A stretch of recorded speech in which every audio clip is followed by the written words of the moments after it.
বন্ধুরা ছাদে যখনই আসি না কেন এই হাঁস মুরগিগুলো যেভাবে আমার পিছে লেগে থাকে, খালি বলে খাবার দাও খাবার দাও।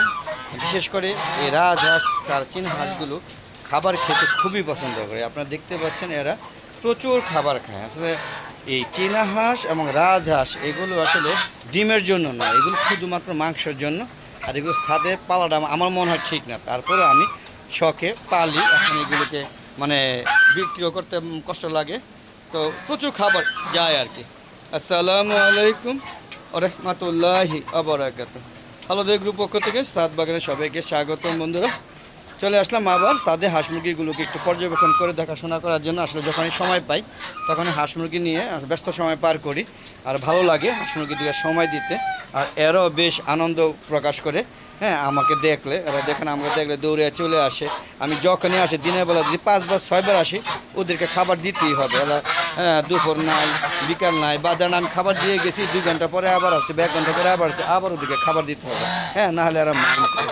দেখেন সব জায়গায় খাবার দিয়ে রাখছে। এই যে দেখেন এখানে হাঁসগুলো খাবার খাচ্ছে। দেখেন এই যেখানে চীনা হাঁসগুলো, এই দেখেন একটা চীনা হাঁসের ওয়েট কত হবে আপনারা অনুমান করেন তো। আর এখানে সাদা, দেখেন সাদা চীনা হাঁস আর কালো চীনা হাঁসের মধ্যে সবচেয়ে বেশি ওয়েট থাকে সাদা।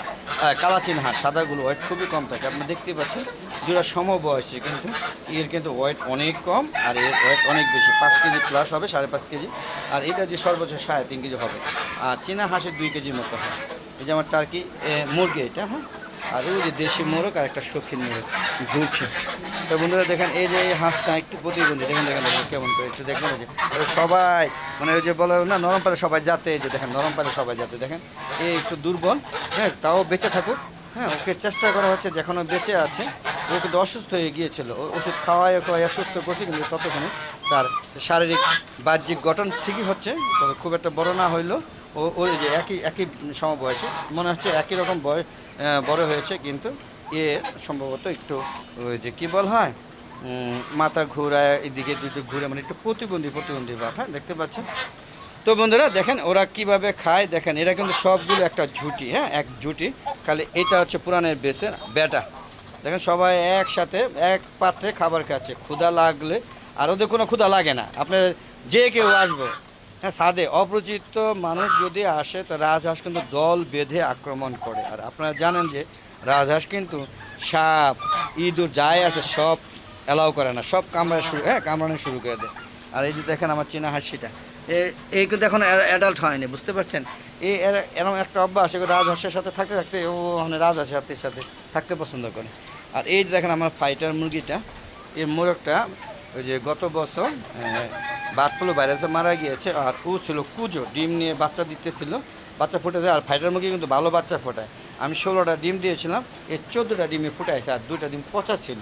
হ্যাঁ, এই যে আমার দেশি মুরগি, এই দেশি মুরগিগুলো এখনও মাই হয় নাই, মানে কুজোই বসে নেই। অথচ 2 বছর ধরে পালতেছি, ডিম পারে, কিন্তু ওদের ডিম ওরা খেয়ে ফেলে। যদি আমি ধরতে পারি তাহলে ওদেরকে ডিমগুলো আটকাতে পারে, আর নাহলে ডিমগুলো খেয়ে ফেলে।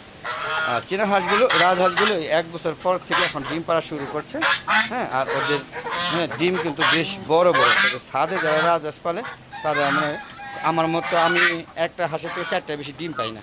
আপনারা পান কি না সেটা কমেন্ট করে জানাবেন। আর ছাদে যদি রাজহাঁস আর চীনা হাঁস পারেন তাহলে অবশ্যই দেখেন তার কি মুরগি আর দুর্গি একটা পাতা নিয়ে দেখেন কি যুদ্ধ শুরু করছে। ওই যে উপরে গাছ থেকে পাতা পড়ছে ওখান থেকে, হ্যাঁ, ওরা ভাগ করে খেলো। আপনারা বুঝতে পারছেন যে টার্কি মুরগি রাজহাঁস এরা কিন্তু পাতা গাছ লতাপাতা খেতে খুবই পছন্দ করে। হ্যাঁ, বুঝতে পারছেন। এই যে আমার সাদা রাজহাঁসের জুটি, এই বছরে আমি সাদা রাজহাঁস মানে তৈরি করতে পেরেছি। প্রত্যেক বছরই বহু চেষ্টা করি, পারি না। এবার অনেক সাদা পরে 20টা না 25টা আনছিলাম, এর মধ্যে 2টা ঠিক আছে, এবং 2টার মধ্যে একটা জোড়া, একটা ব্যাটে একটা বেটি। আলহামদুলিল্লাহ এই 2টা থেকে ইনশাল্লাহ বড় করতে পারবো। তবে অনেকেই বলেছিলেন রাজহাঁসের ডিম নাকি মেশিনের ছাড়া বা রাজহাঁস ছাড়া আর কেউ ফোটাতে পারে না, সম্পূর্ণ ভুল। রাজহাঁসের ডিম কিন্তু চীনা হাঁসের ডিমের থেকে তাড়াতাড়ি ফুটে, এবং দেশি মুরগি দিয়ে ফোটানো যায়, মুরগি দিয়ে ফোটানো যায়। এবং রাজহাঁসের ডিম 30 দিনে ফোটে, কোনো মাপ নেই, 30-31 দিনে ডিমটা ফুটে যায়। আমি নিজে ফুটিয়েছি। আর চীনা হাঁসের ডিম কিন্তু 39 দিন লাগে, 39 দিন 37 দিন এরকম সময় লাগে। এখন বিশ্বাস না করলে কিচ্ছু করার নেই, আমার যা বাস্তব তাই আমি বলছি। তো বন্ধুরা আজ আর নয়, চলে যাবো। যাওয়ার আগে দেখেন এই যে মাত্র খাবার দিয়ে ভিডিওটা করছি, দেখেন খাবার কিন্তু অলরেডি পাত্র শেষ, প্রতিটা খাবার পাত্রে শেষ। এটার মধ্যে কিছু খাবার রয়ে গেছে এখনও, এটাও শেষ হয়ে যাবে। তো বন্ধুরা, আমার একটা ফেসবুক পেজ আছে মিজান এগ্রো বিডি, ফেসবুক পেজটাকে প্রথমে ফলো দিবেন, ফলো দিয়ে সম্পূর্ণ ভিডিওগুলো দেখবেন, তারপর সুন্দর সুন্দর মতামত দিবেন এবং শেয়ার করে সবাইকে দেখার সুযোগ করে দেবেন। পাশাপাশি আমার ফেসবুক পেজটা ফেসবুক পেজ বলে ইউটিউব চ্যানেলটা সাবস্ক্রাইব করে পাশে বেল আইকনটা ক্লিক করে দিবেন। তাহলে নতুন নতুন নতুন ভিডিওগুলো যখনই আপলোড করি না কেন, 4টা বা 4:45, হ্যাঁ, সাথে সাথে আপনাদের নোটিফিকেশন আগে আপনার ইউটিউব চ্যানেলে চলে যাবে। আর সুন্দরভাবে মজার মজার ভিডিওগুলো দেখবেন এবং সুন্দর সুন্দর মতামত দেবেন। আপনাদের মতামতের উপর ভিত্তি করে আরও মজার মজার ভিডিও তৈরি করব। আর আপনারা সম্ভব হলে যাদের ছাদ বাড়ি আছে, যাদের ছাদ আছে, তারা ছাদ বাগান করবেন। ছাদ বাগান করলে আপনাদের মোটামুটি আপনাদের পরিবারে, হ্যাঁ, একটা ছোট পরিবার হোক আর বড় পরিবার হোক, আপনি যখনই প্রয়োজন হবে ছাদের থেকে ফল সবজি নিয়ে খেতে পারবেন। আমি টাটকা ফ্রেশ বিষমুক্ত ফল, হ্যাঁ, পাশাপাশি যদি 2টা কাঁচামরিচ গাছ লাগান তাহলে আর কাঁচামরিচ কিনে খেতে হবে হ্যাঁ। তাহলে আপনারা সবাই কী করবেন, ছাদ বাগান করবেন। তো এই আশা করে আপনাদের বলবো যে প্লিজ আপনারা সবাই ছাদ বাগান করবেন। আমাদের হাতে সবাই এখন ছাদ বাগান করতেছে, প্রতিটা বাড়িতে ছাদে গাছপালা আছে। তো বন্ধুরা, সবাই ভালো থাকবেন, সুস্থ থাকবেন, নিরাপদে থাকবেন। আজ আর না, অনেক কথা হয়েছে, আবার পরবর্তী ভিডিওতে কথা বলবো। ততক্ষণে বিদায় নিচ্ছি। আসসালামু আলাইকুম ওয়া রাহমাতুল্লাহি ওয়া বারাকাতুহু। বন্ধুরা বিদায়, খোদা হাফেজ।